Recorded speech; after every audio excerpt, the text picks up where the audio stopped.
Breaking news. Israel is now asking Donald Trump and United States to help them relocate Palestinians to other countries, especially here in Africa. Millions of them.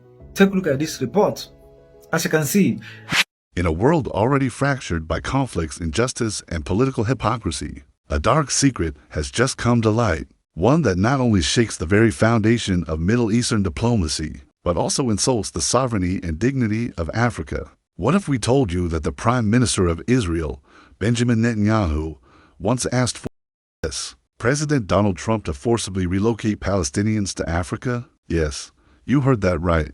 A covert plan, buried in silence for years, allegedly suggested expelling thousands, if not millions, of Palestinians from their homeland, not to Europe, not to the United States, but to Africa. Why Africa? Why are African nations repeatedly treated as dumping grounds for global crises? Here at Africa Vibe News, we dig deeper, beyond the headlines, beyond the media spin, to expose the raw, uncomfortable truth. And today, we bring you an investigation that will leave you in disbelief, outrage, and deep reflection. Because this isn't just a story about Israel and Palestine.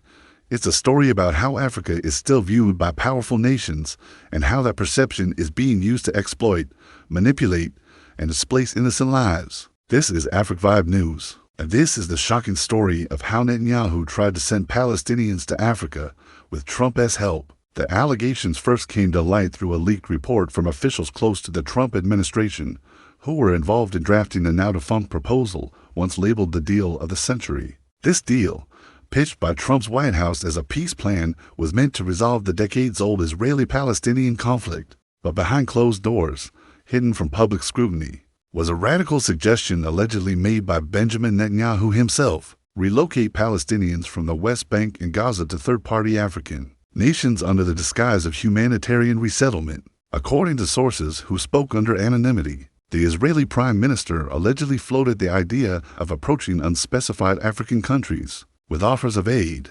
investment, or diplomatic perks in exchange for accepting Palestinian refugees or entire communities. This wasn't a theoretical thought experiment. It was a proposal embedded in early drafts of Trump's peace framework. Although the idea never became official policy, its existence reveals a mindset that many Africans are all too familiar with: a disregard for African sovereignty and a willingness to treat the continent as a disposable pawn on the global chessboard. So why Africa? Why not propose sending displaced Palestinians to Europe, the U.S., or other Middle Eastern nations? Why? The answer lies in a long history of colonial mentality and racial double standards. In the eyes of some Western and Israeli elites, Africa is a blank slate, a continent whose borders, politics, and people can be manipulated for convenience. It's the same mindset that once justified the Berlin Conference of 1884, when European powers carved up Africa without any African input. This mindset has simply evolved. Now,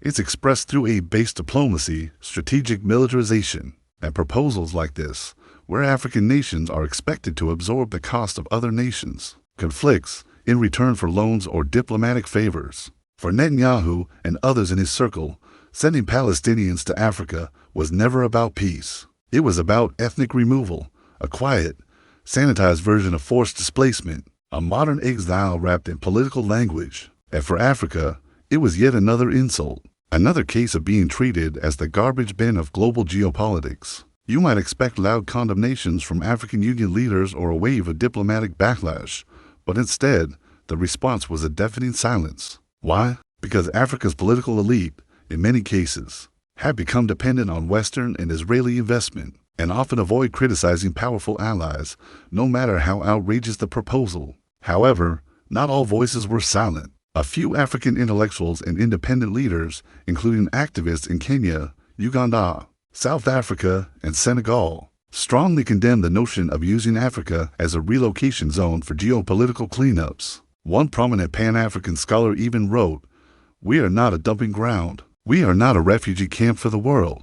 Africa has its own displaced, its own wars, its own history of trauma. We are not your solution." These words resonate with many Africans who feel that their continent is being treated as expendable in global affairs. Imagine being a Palestinian born under military occupation, denied access to basic rights, and then hearing that powerful leaders are planning to erase your future altogether by sending you thousands of kilometers away to a land you've never seen, among people who don't share your culture, language, or trauma. This isn't just a logistical problem. It's a human rights nightmare. Several Palestinian organizations reacted harshly to the leaked information, calling it an ethnic cleansing plan masked as diplomacy. A spokesperson for the Palestinian Liberation Organization PLO said, "We will never accept exile. We are not cargo to be shipped. Our homeland is not negotiable." Indeed, the very idea of moving people out of their land instead of ending the occupation reveals just how deeply flawed the international peace process has become. Rather than addressing the root causes of the conflict, namely illegal settlements, apartheid walls, and military blockades, the plan sought to erase the victims. Donald Trump, known for his brash style and unpredictable diplomacy, entertained many ideas that traditional diplomats would consider absurd or dangerous. So when Netanyahu brought up the idea of African relocation, Trump reportedly didn't reject it outright. Sources close to Trump's advisors say he viewed the idea as creative and potentially strategic, especially if it could appease his pro-Israel evangelical base in the U.S. But ultimately, even Trump's team understood the logistical and political impossibility of such a move. Diplomats from Egypt, Sudan, and even Morocco signaled disapproval behind the scenes when rumors of the plan surfaced during early talks. That's when the idea was buried, quietly, silently, without acknowledgement or accountability. No press conference, no apology, no official rejection. It was simply swept under the rug, hoping the world would never find out. But now, Africa Vibe News is telling you what they never wanted you to know. At Africa Vibe News, we believe that Africa must raise its voice louder than ever. Because if we do not define ourselves, others will define us, and not in our favor. African nations are not diplomatic landfills. We are not relocation centers for those fleeing wars created by foreign powers. We are not pawns in Israel's politics, America's deals, or Europe's guilt.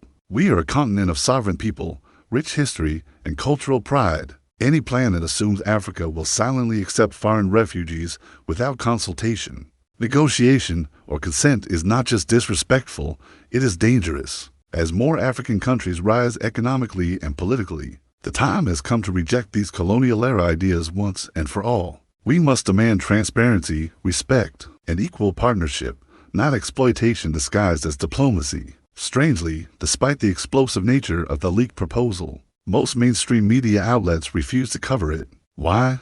Because stories like this expose uncomfortable truths. They challenge the polished image of world leaders and force audiences to confront ugly realities, including racial biases, double standards, and the continued devaluation of African lives. But independent platforms like Africa Vibe News are not afraid to speak the truth. We report for the people, not the powerful, and we believe our audience deserves to know what's really happening behind the scenes of global politics. In the end, this story is about more than Netanyahu and Trump. It's about a worldview that sees some people as disposable, some continents as empty, and some cultures as irrelevant. That worldview must be exposed, rejected, and dismantled piece by piece. This story should be a wake-up call to African leaders to stop selling our dignity for diplomatic favors. A wake-up call to African media to stop echoing Western narratives and start telling our own stories. And a wake-up call to every African youth, every voter, every thinker, to say enough is enough. If we don't stand up now, we will find ourselves hosting conflicts that are not ours, paying the price for wars we didn't start, and accepting blame for decisions we never made. But the future can be different. With courage, unity, and awareness, Africa can reject this role as the world's dumping ground and rise as a center of power, justice, and self-respect. This is Africa Vibe News. Stay informed, stay proud, and above all, stay awake.